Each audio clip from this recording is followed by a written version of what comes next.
السلام علیکم ورحمۃ اللہ تعالی وبرکاتہ۔ دوستو، کیا آپ لوگوں کو معلوم ہے کہ شیطان کا سب سے بڑا گناہ کرانے کا چال کیا ہے؟ تو آئیے آپ اسکرین پر جو ویڈیو ہے اس ویڈیو کو دیکھیں، اور اگر ویڈیو پسند آئے تو شیئر ضرور کریں۔ شیطان کا سب سے بڑا حربہ کیا ہے جانتے ہیں آپ؟ سب سے بڑا بہکانے کا اور گمراہ کرنے کا اور ہمیشہ گناہوں میں ملوث رکھنے کا سب سے بڑا آلہ کہ بندے کو سب سے پہلے نا امید کرتا ہے، اب تیرا کیا ہوگا، تو تو بہت برباد ہو چکا ہے۔ یہ جو خیال شیطان ڈالتا ہے دل میں، اس کے بعد پھر وہ بندہ جری ہو جاتا ہے، اب میرے توبہ سے بھی کچھ ہونے والا نہیں ہے، جو جس طرح زندگی چل رہی چلنے دو۔ ارے 50 سال ہو گئے اب تک میں یہی کرتا رہا، اب کیا سدھروں؟ یہ جو خیالات ہے یہ شیطان ڈالتا ہے تاکہ اس کی کفر پر موت ہو جائے، تاکہ وہ ہمیشہ گناہوں کی موت مرے۔ نا امیدی جو ڈالتا ہے شیطان، اب میرے ساتھ کچھ ہونا نہیں ہے۔ نہیں میرے عزیزو، رحمت عالم صلی اللہ تعالیٰ علیہ وسلم کی بارگاہ میں کیسے کیسے لوگ آئے اور ارحم الراحمین نے ان کی توبہ قبول کی۔ آپ کو ایک بات میں بتاؤں، سیدنا عمر ابن خطاب رضی اللہ تعالیٰ عنہ کا دور ہے۔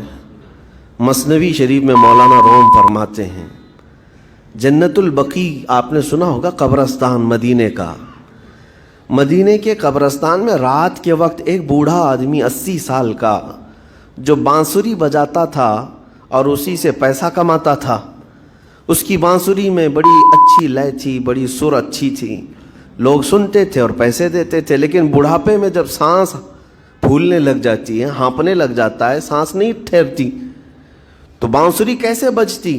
اس کی لے ٹوٹ جاتی، لہجے بدل جاتے۔ بوڑھا آدمی، اب اس کی بانسری سننے کو کوئی آتا نہیں تھا اور پیسے ملتے نہیں تھے، تھک ہار کر کے وہ آیا۔ رات کا وقت تھا، جنت البقیع قبرستان میں، 80 سال کی عمر کا ہو گیا ہے۔ اس نے بانسری توڑ دی، کہا زندگی بھر جس چیز سے میں کماتا تھا اب میری سانسوں نے جواب دے دیا، جسم پھولنے لگا ہے، سانس زیادہ آنے لگ گئی ہے، اب میرا کھانا پینا کیسا چلے گا؟ خیر ارحم الراحمین ہوں تو تیرا ہی بندہ، میرے اہل و عیال نہیں، میرے رشتہ دار نہیں، مجھے اگر تو بھوکا مارنا ہے تو اسی قبرستان میں مار دے، یا اگر میری زندگی باقی ہے تو میرے رزق کا انتظام کر دے۔ وہ رو رہا تھا 80 سال کی عمر میں۔ جب بندہ لاچار و مجبور ہوتا ہے تو پروردگار کو ہی یاد کرتا ہے۔ جانتے ہیں عمر ابن خطاب رضی اللہ تعالیٰ عنہ امیر المومنین مسجد نبوی میں تھے اور ان کی آنکھ لگی تھی، خواب میں رسول پاک صلی اللہ تعالیٰ علیہ وسلم تشریف لائے، کہا عمر اللہ کا حکم ہے جنت البقیع میں جاؤ، ایک بھوکا آدمی کھڑا ہے، اپنے گھر سے کھانا لے جاؤ اور اس کی ضرورت کا انتظام کرو۔ نیند کھلی تو آپ نے دیکھا اللہ کے حبیب صلی اللہ علیہ وسلم کی طرف سے حکم آیا، اور رب ذوالجلال کا حکم ہے، گھر سے عمدہ کھانا لیا، توشادان لے کر کے، کچھ مال و متاع بھی لے کر قبرستان میں گئے، ڈھونڈا کون ہے یہاں پر، تو دیکھا کہ ایک ہانپتا کانپتا ہوا 80 سال کا بوڑھا روتا ہوا نظر آیا۔ امیر المومنین اپنے ہاتھ میں توشادان لے کر اس کے قریب گئے، کہا تو بھوکا ہے؟ کہا ہاں بھوکا ہوں۔ بیٹھ چل میں تجھے کھلاتا ہوں۔ دسترخوان بچھا کر اسے اپنے ہاتھوں سے کھلایا اور اسے اپنی ضرورت کے مطابق جو ضروریات تھیں اس کی ضرورت کے مطابق وہ ساری چیزیں دی۔ وہ بوڑھا پوچھتا ہے آپ کون ہیں؟ حضرت عمر فاروق نے کہا میں عمر ابن خطاب ہوں۔ وہ ڈر گیا، حضرت عمر سے کون نہیں ڈرتا تھا کہ کہیں یہ کھلا پلا کر کے مجھے کوڑے نہ ماریں کہ زندگی بھر بانسری بجانے والا آج پکڑا گیا ہے، ہاں آج مجھے یہ سزا نہ دے دے۔ وہ کانپنے لگا، کہا کہ آپ یہاں کیسے؟ حضرت امیر المومنین کہتے ہیں میں خود نہیں آیا، مجھے اللہ کے رسول نے بھیجا، اور رب تبارک و تعالیٰ کا حکم آیا تھا کہ تو بھوکا ہے اور تو نے رزق مانگا ہے اور مجھے تیرے رزق دے کر کے بھیجا گیا ہے۔ وہ چیخ مار کر کے گر پڑا زمین پر اور رونے لگا، اپنے ہاتھ پھیلا کر کہا سچ فرمایا مولا تو ارحم الراحمین ہے، 80 سال تجھ سے دور بھاگتا رہا، ایک بار کیا تجھے میں نے پکارا، تو نے وقت کے امیر المومنین کو کھانا دے کر بھیج دیا۔ اللہ رب العزت کی بارگاہ میں نا امیدی اور مایوسی جو شیطان لاتا ہے، اس سے بندے بھٹک جاتے ہیں، بہک جاتے ہیں، انہیں توبہ کی توفیق بھی نہیں ملتی۔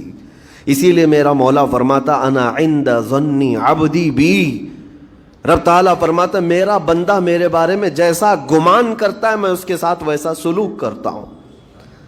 تم کیا گمان کرتے ہو؟ وہ سخت پکڑ کرے گا، ابھی مار ڈالے گا۔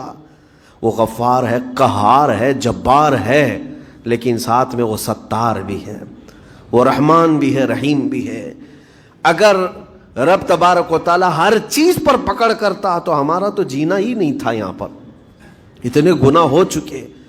اور وہ رب تعالیٰ فرماتا وسعت رحمتی کل شیء، میری رحمت نے ہر چیز کو گھیر رکھا ہے۔ اللہ رب العزت بندوں کو معاف کرنے کا اظہار زیادہ فرماتا ہے۔ اور جانتے ہیں آپ، گناہ جب عام ہوتے ہیں، میں آپ کو اپنے گھر کی بات بتا دوں، میرے گھر میں آپ 4 دن کے مہمان بن کر کے آئے ہیں، کبھی میری کھڑکی توڑ رہے ہیں، کبھی دروازہ توڑ رہے ہیں، کبھی ہمارے گھر کے برتن پٹک رہے ہیں، کبھی فرشی اکھاڑ رہے ہیں۔ کب تک برداشت کروں گا؟ آپ کو نکال کر باہر کر دیں گے، مہمان نہیں، یہ بلا ہو گئی ہے، گھر سارا اجاڑ رہا ہے۔ ایک چیز پر چھوڑ دیا جائے، 2 چیز پر چھوڑ دیا جائے، یہ انسانوں کی فطرت ہے، انسانوں کی فطرت۔ لیکن رب کائنات اپنی کائنات میں ہم بندوں کو اتارا ہے، ہم نے کیا نہیں بگاڑا؟ اپنے گناہوں سے اس کی زمین کو لال کر دیا، ہاں اس کی نافرمانی سے ہم نے اس کائنات کے رنگ کو بدل دیا۔ کھلے عام گناہ، ننگا پن، بے حیائی، عیاشی، سب کچھ ہوتا رہا۔ اس کی کائنات ہے، اس کی زمین ہے، اس کی سلطنت ہے۔ اور ان گناہوں کی وجہ سے جانتے ہیں آپ، سمندر اللہ کی بارگاہ میں عرض کرتا ہے کہ مولا تو مجھے اجازت دے دے، میں ایسی طغیانی لاؤں گا کہ یہ سب ہلاک ہو جائیں گے۔ ہوائیں اللہ سے اجازت مانگتی ہیں، تو مجھے شدت دے دے، میں اتنا تیز اڑاؤں گی کہ ان کے پرخچے اڑ جائیں۔ لیکن جانتے ہو اللہ کی طرف سے جواب کیا آتا ہے؟ سمندر کو بھی رب تعالیٰ فرماتا ہے، ہواؤں کو بھی کہتا ہے رب تعالیٰ رک جاؤ، میں میرے بندوں کے انتظار میں ہوں، میرے بندوں کی توبہ کے انتظار میں ہوں کہ میرے بندے میرے پاس لوٹ آئے۔